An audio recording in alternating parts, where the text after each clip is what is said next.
減らすことには結構即効性があって、まずね、部屋が明るくなる。これは、誰がやってもそうなる。なんか結構部屋が暗い人って、部屋ってその光の入り方とか、あと床の色とか、あとは使ってるそのファブリックとかリネンとかの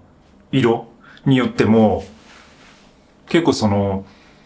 全体的な明るさっていうのは左右されるんだけども、物が多いと、やっぱそれだけこう色の数が増えるから、なんか暗く見えるんだよね。で、なんか自分はとにかく物の数を減らして、で、なるべくそのリネンとか寝具とかカーテンとかもなるべく白いものを使うようにしています。で、そうすることによって圧倒的に部屋が明るくなる。で、数を減らすことによって、その部屋の中の密度がどんどん減っていくので、さらに明るく感じるようになります。で、明るく感じるようになると、気分が変わってきます、やっぱり。なんか、僕は結構昔から憂鬱な態度をしてるんですけど、態度だけ。昔組んでたバンドもね、むちゃくちゃ暗い曲ばっかやってたんですよ。そういう、UK ロックって言って、UK って Y と K で UK じゃなくて、憂鬱の U に何々系、ビジュアル系みたいな UK ロックってのをやってたんですよね。それくらい、暗かった。で、結構ネクラだし、陰キャだし、自分自身は。そう思ってるし。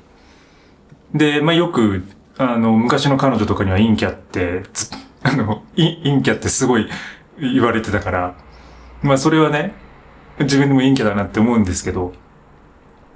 でも、気分は明るいってこと。それはこう、物を減らしてるから。とにかく、その密度を減らすと、明るくなると。明るくなると、気分も上がってくると。で、いろんないい循環が起きてきて、今日もね、今、走ってきたんですけど、朝。で、最近はもう5時か6時ぐらいには起きてます。で、今日ちょっと遅めで、5時半ぐらいに起きたんだけど、そっから走ってきた。5キロくらい。で、起きた瞬間に、起きてすぐ運動するってことを最近はもうやっていて、朝一番に走るっていうね、これがもうすごい良くて。これまではなんか、20代、その走り始めた頃とかは、なんでこんな朝早くおじさんたち走ってるんだろうってずっと思ってたんだよね。なんでこんな朝早くからわざわざ走ってんだろうって。で、僕はその時、割とやっぱ昼とか、夕方派だったんですよ。で、やっぱこう太陽が出て登り切っている方がいいなっていう、なんか走ってて気持ちいいなって思ってたから、それくらいの時間が好きだったんですけど、最近はもう朝ですね、もっぱら。で、しかもまだ暗い時、若干暗めで太陽が昇る前ぐらい、それくらいに外に出られた時に、もう勝ったなって思うんですよ。何に勝ってるかわかんないんですけど。もう今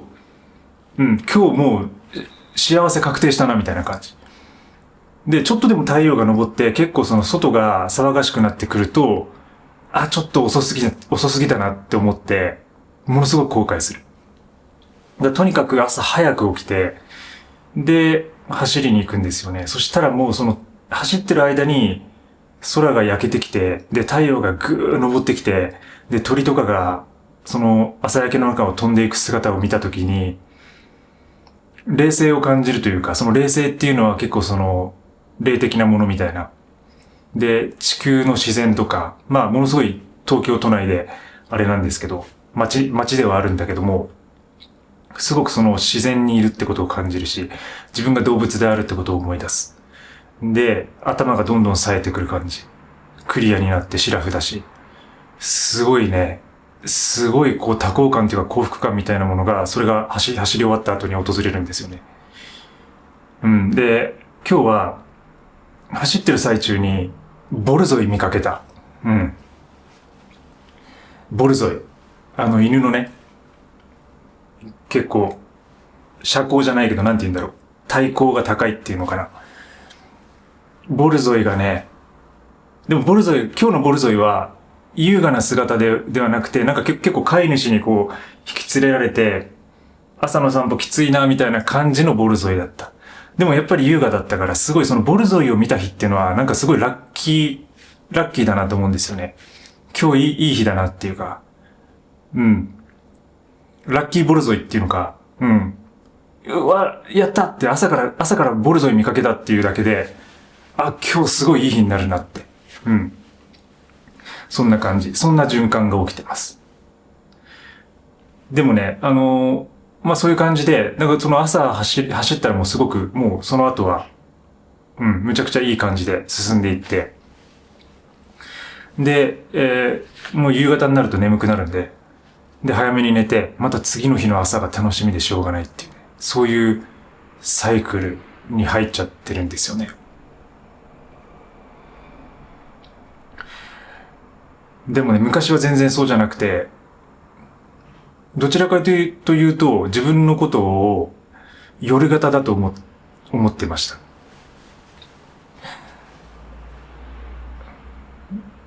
夜型で朝きついなって思ってて、で、そっからでもその仕事が、まあそのバリバリそのカメラマンやってた時は、もう現場の集合とかむちゃくちゃ早いんで、その6時とかには現場入りとか普通なんですよ。だからもう4時半とかに起きて、で5時に出発。で、まあその時車運転してたんで、車で現場まで行って、で、それはそれで気持ちよかったんですよね。そのなんか、朝の誰もいない中をこう、ドライブできるような感じとか、朝焼けを見ながら、こうなんかこう、車走らせて、眠い中、まあコーヒーでも飲みながら、現場にたどり着くみたいなものはすごい、それはそれで良かったんだけど、その時はね、夜型だと自分のことを思ってて、なんか無理やりやってるなっていうか、うん、そんな感じだったんですよね。無理やりやってる感じがありました。でもだんだんそれが、まあそれもちょっと関係あるかもね、もしかすると。その、写真の仕事してて仕事がむちゃくちゃ早かったっていうのは。で、そこからヨガとかミニマリズムが入ってきて、なんか朝が好きだなっていう感じになったんで、なんか単純に一つのファクターだけでは語れないところがあるんだけど、なんかいろんなのが複合的に合わさって、結局今は朝が好きだなっていう感じになってます。それは年齢の問題もあると思うし、体調とか健康とか、やっぱりだんだん体を衰えていくので、その10代、20代の頃っていうのはもういくら無理してもよかったし、夜中の方がなんかその創作能力っていうか、が上がる気がしてて、結構文章を書いたりとか、なんか写真セレクトしたりとか、なんかそういうのって結構夜の方がめちゃくちゃ進むなってずっと思ってたんですよね。うん。で、音楽が鳴ってる場所っていうのは大体夜だし、で、そういうところからまたインスピレーションもらったりとか、でも最近はそういうのがもっぱら減りましたね。そう。で、むちゃくちゃだから物が多かったんですよね、その時は。出会う前っていうのか。で、本当に CD や本。で、部屋も暗かった。うん。明るい部屋が好きで、結構、基本的に僕はもう最上階とか、あるいは角部屋とか、あるいはこういう風な窓が2つあったりとか、あるいは前々回のこの YouTube でも上がってるような小屋暮らしみたいな、もう全くルーフトップみたいなとこに建てられてる小屋とか、そういうとこでずっと暮らしてきたんですけど、なんか、物がやっぱ多かった時は、そういう場所であっても、暗かったですね、なんかね。結局それはその、密度っていうのがやっぱ関係してるなと思っていて、一番最初に話したように、ぐっとね、ぐっとこう部屋の中が圧迫感みたいなものがあると、どうしてもその暗さが出てくると。色が出てくると。で、そういうものをだんだん手放していって、最初は、なんか、洗濯かごとか、なんかああいうものを持ってた時もあるし、あと物干し竿とか、もう持ってたし、あれ結構処分が面倒で、粗大ゴミ扱いになるでしょう。東京だと。まあどこでもそうだと思うけど。ああいうのがもうね、ちょっと嫌で、で、物干し竿を手放して、で、冷蔵庫も手放して、冷蔵庫手放した時が一番スッキリしたかな。冷蔵庫ない生活を2年ぐらいやっててね。で、それで全然生きられると思って。でもなんか、発酵食品みたいなものを食べたいなって時に、やっぱり夏場厳しいんですよね。で、今は結局、ちっちゃな冷蔵庫ある、備え付けの部屋を選んでるんですけど、でもその冷蔵庫手放して、で、あとは本とか CD。本がめちゃくちゃ多かったんで、とにかく本でしたね。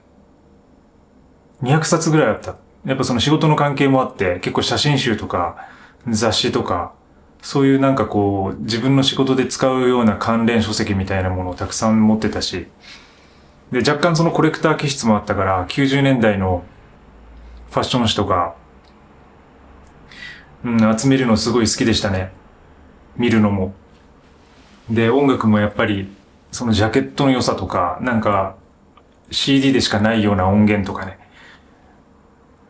なんか友達やってる DJ が作ってくれたミックスの CD。その、やっぱデジタル化されてないっていうか、デジタルで配布されてないようなまだ時代だったんで、そういうのたくさんあって、それも手放して、で、調理器具は、部屋によって僕の場合は結構増減させてます。割とそのキッチンの設備があって、コンロが二口でみたいな時、で、自分が料理できるようなシチュエーションの時は、フライパン増やしたりとか、なんかその料理自体は結構好きなんですよね。作ることっていうか。スパゲッティとか作るのすごい好きだし、なんか簡単で、しかも安くて美味しいし、で、自分の味にコントロールできるっていうのがやっぱり一番の醍醐味。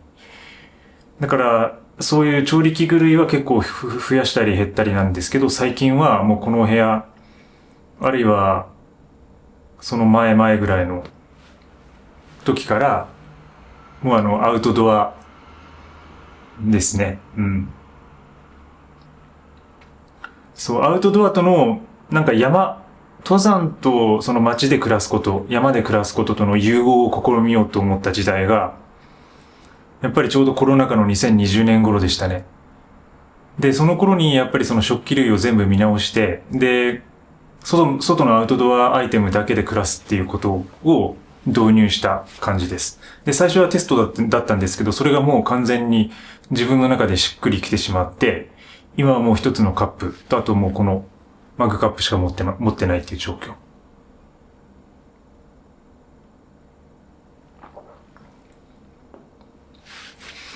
とにかくそういう感じでいろいろ減らしてきて、で、やっぱりリバウンドもあったんですよね。リバウンドもあった。増えた時期もあるし、そうだ、その最初のきっかけのとこで言うと、あれだね、やっぱその減らすっていうことは二つの快楽みたいなものがあると思っていて、それはこの間話したエピクロスの話にもつながってくるんですけど、二つの快楽がある。まずは、その取っかかりっていうか、一番最初に捨てるときに、一番最初の心地よさっていうか快楽がやってきます。それはもう、持ってるものを捨てたっていう、で、どんどん減っていく気持ちよさみたいなものですね。で、それにハマると、やっぱりこう、捨てる勢いがつくんですよね。ジョシュア・フィールズ・ミルバンとライアン・ニコデマス、いつも話してる。僕が最初に出会ったミニマリズムなんですけど、その本で書かれていることをそのままやって、パッキングパーティーっていうね、使わないものを全部パッキング。使わないものっていうか、とりあえず部屋の中にあるもの、自分が持っているものを全てパッキングして、で、家具とかには全部ブルーシートとかかけて使えないようにするんですよ。で、その状態で、だからもう引っ越しするような体で全部自分のものとか段ボールに詰めてしまう。で、その状態で1週間暮らしてみる。で、1週間暮らす中で使うものだけをその都度そこから引っ張り出して使う。朝起きて歯ブラシ必要だなとか、お湯を沸かしたいから夜間取り出そうとか、そんな感じで生活していく。で、1週間生活して使わなかったものは全て処分するっていう方法。それをまずやりました。真似をして。だからその最初はそういう風に、とにかく物が減らせることが気持ちよくなるんですよね。すごいこれは快感だっていう。これは感じている方もいると思います。よく理解できると思います。捨てたことがある人は。で、それが一番最初の快楽で、で、次に、その捨てた後にじわっと来るような幸福感。それは、今私が感じているようなことに近いです。その部屋がなるべく明るいってこと、何もないってこと、余計なものがないってこと。で、その中でいろんな自分の活動ができるってこと。物について考える時間が減るってこと。管理の手間がなくなるってこと。そして管理の手間がないから物を買う勢いみたいなものも失せてくるってこと。不要なものを全然買わなくなるってこと。つまりお金が、出費が出ていくものがなくなるってこと。勝手にお金が貯まるってこと。みたいなそういう好循環です。それが二つ目の快楽。何もしてないんですよ。でもその時って。その最初はものすごくその捨てる行為とか自分が捨てる動きが必要なんですけど、それが終わった後はもう何もしないんですよね。だから逆に、その何もしない退屈さに耐えられなくなる人がいるかもしれません。だからよくさ、ミニマリズムやめましたとか、ミニマリストやめますとか、なんかそういう、ちょっとネタ的なところももちろんあるけども、YouTube とか、特に。でも僕はそのミニマリズムにやめるとかないと思うんですよね。だから、続けるもだからないだろうし、いつの時もその適用できるって思っていて、それはもう物が増えた時であっても、ミニマリズムの実践っていうのは適用できると思っている。話が散漫になってますけど。でもそんな感じで、その最初の瞬発的な快楽と、後から来る快楽がある。またそれをこうエピクロス的に解釈すると、だから前者が動的な快楽ってことになるんでしょうね。こう捨てる気持ちよさみたいなもの。それは動的な快楽。その後に来る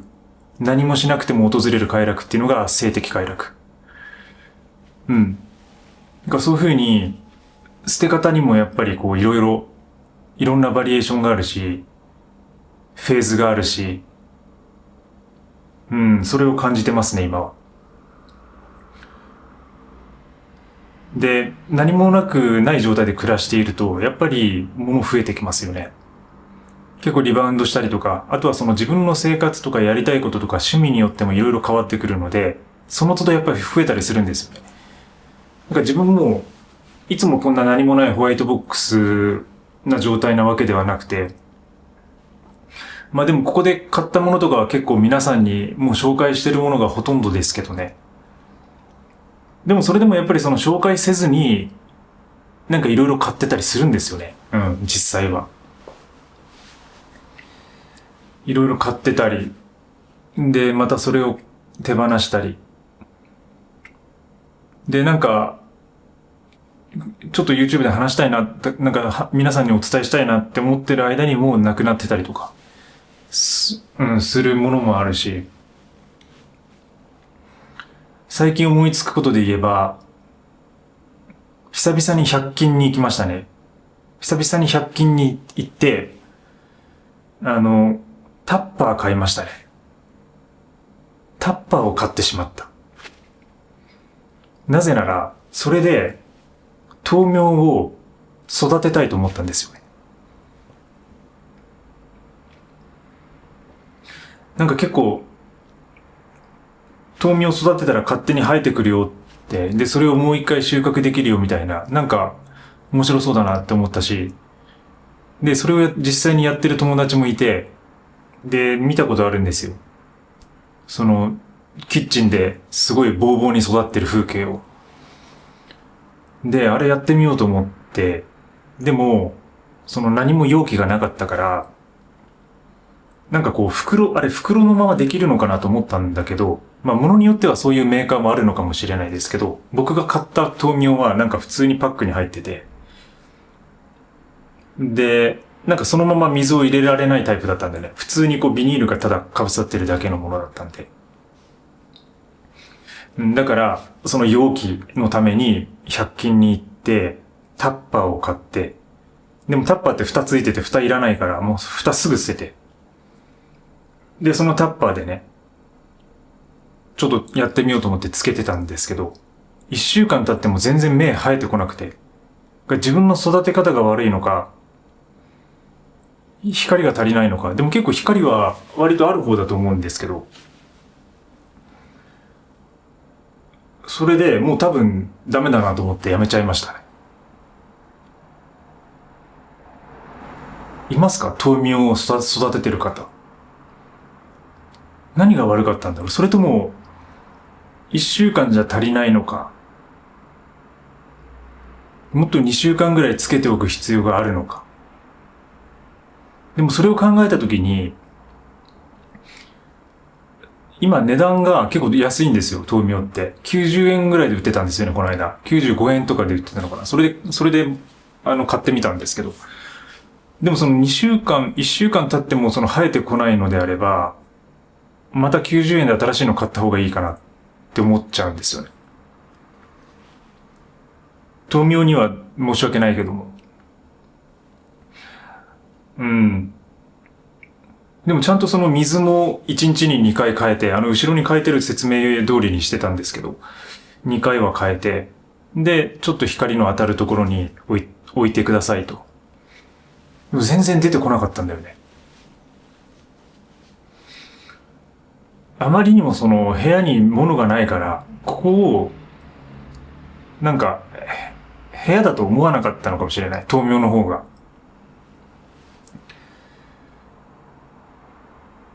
うん、それはあるかもね。なんか普通のキッチンとか、割とその物がちゃんとあるようなキッチンであれば、うん、家に連れてこられたなと思って、で、切り取られたなってなって、じゃあ次のために生やすかってなるんだろうけど、何もあまりにもその物がないから、あれここ家なのみたいな。あれ人住んでないんじゃないのって豆苗が思ったのかな。人住んでないんだったら、じゃあもう生やさなくていいよねっていう。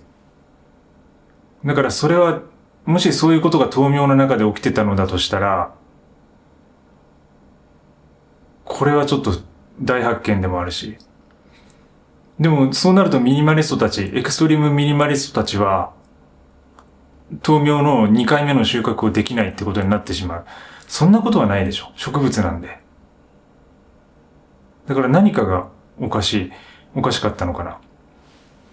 あるいはその温度が低すぎたとか。うん、それはあるかもな。なんか、その友達の家で見たときは結構、なんか棚とかの上に置いてたから、割とその、ちゃんと暖かいところに置いてあげてたのかもしれない。まあ、ちょっと話それましたけど。うん。だから自分が豆苗を育ててみたいなって思ったのも、うん、初めてのことなんですよね。これまでの人生で。観葉植物は結構育ててたことがあって、っていうかむしろ好きで、昔は。で、観葉植物だらけの部屋にしたこともあったし、そう、思い出しましたね。ありますね、その時代が。結構ベランダが広いような部屋に住んでた時があって、バルコニーみたいな感じで。で、そこで、いろいろ育てて、で、たまたま自分がその時働いていた場所が、割とその近くにその観葉植物屋さんがあったんですよね、またね。で、なんか、その仕事に行くたびになんかいろんなこう植物たちを見て、面白そうだなと思って、その度に買ってきて、そしたらどんどん家の中で増殖していって、でもなるべく手間がかからないようなものばっかり選んでましたけど、それでもやっぱり毎日水をやって、で、日の当たる場所に持ってったりとか、配置を変えたりとか、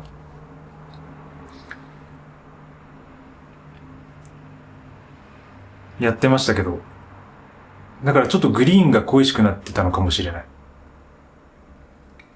部屋の中にね。でもなんか、基本的に僕はいつもその東京のトレイル、山に行かない時も割とその公園とか、なんか川とか、そういう風な自然がある場所に結構行くので。だから、なんとなくね、緑はね、部屋の中になくても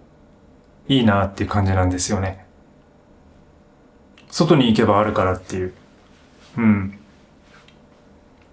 でもだから部屋の中にでも緑がある心地よさももちろん知ってます。で、植物っていうのはものすごく、生きてるし、で、語りかけてくるし、それがあるだけで癒されるっていう効果はやっぱり、もうそれはあって多分研究で。うん。だからその部屋の中にね、植物がある良さはものすごく知ってるんですけど、やっぱりね、買う気になれないんですよね。それは多分自分がズボラだから。うん。ズボラだから物を減らしてきたっていうのはやっぱりあって、いろんな多分人によって方向性があると思うし、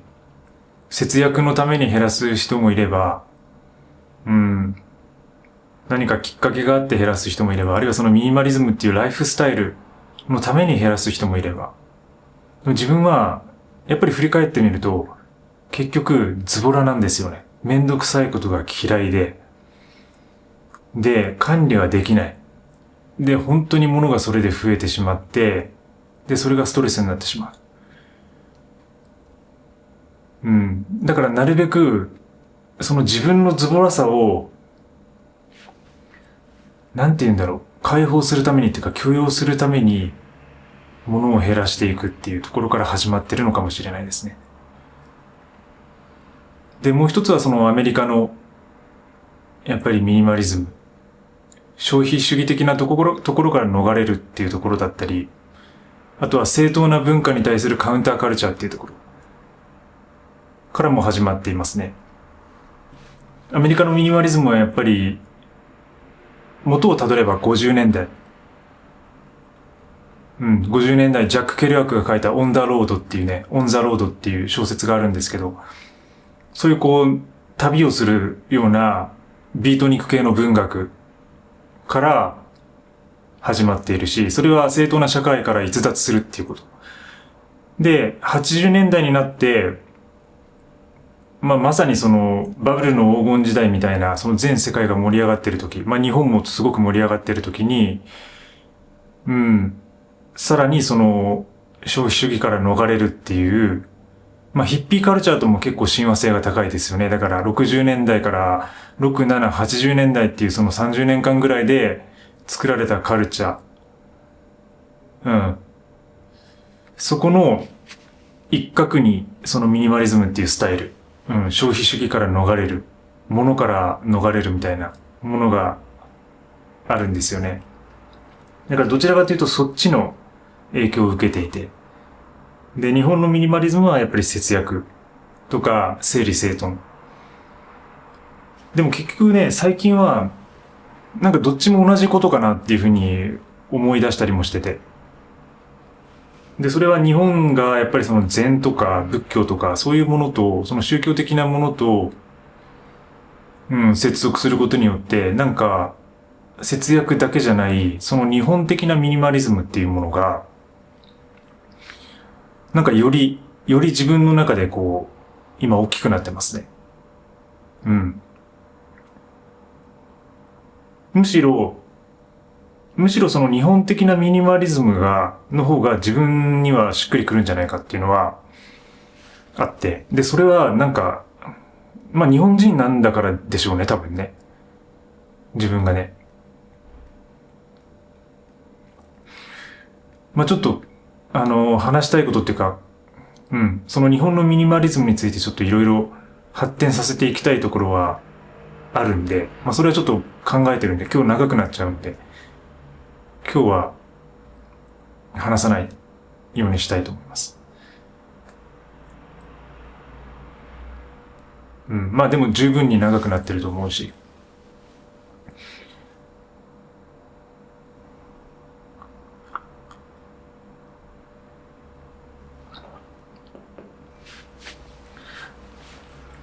好循環。最初に減らすことの快感。で、その後で来る持続的な快感。性的なもの、それは。でも最初の勢い、やっぱその動的な快楽的なとこで物を捨て始めると、リバウンドが来ます。結構。捨てすぎてはいけないっていうね。物を捨てすぎてはいけない。ちょっと今度はそういうテーマでも話してみたいなと思ってます。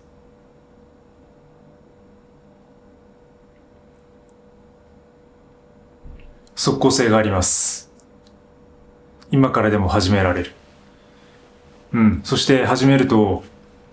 部屋が明るくなる。明るくなってちょっと気分が良くなる。それで外に出てみる。新しい一日が始まる。今日も良い一日をお過ごしください。また。